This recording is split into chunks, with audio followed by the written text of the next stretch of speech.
Alam naman natin na usap-usapan na nga mismo ang upcoming teleserye nito na Can't Buy Me Love.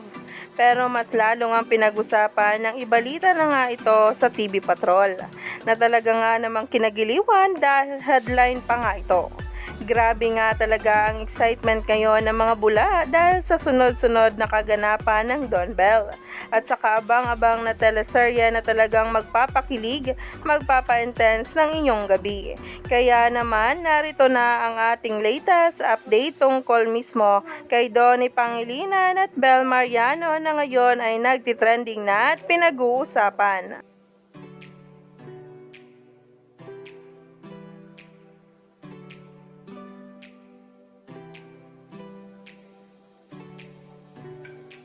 Grabe naman talaga na ang Don Bell ay nasa TV Patrol headline na kung saan ay umani nga agad ng samad-saring komento sa social media ngayon ang bawat sinabi sa TV Patrol ni Gretchen Pulido, kung saan nga talaga ay kinagiliwan ng marami ang bawat na kanyang sinabi o binalita.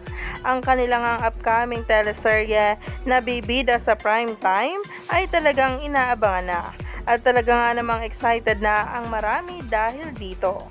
Lalo pa nga talagang kinakiligan ang bawat eksena na pinalabas dito sa TV Patrol. Umani pa nga agad ito ng samot-saring komento sa social media. Kaya naman, stay tuned lang tayo for more updates tungkol mismo sa Don Bell.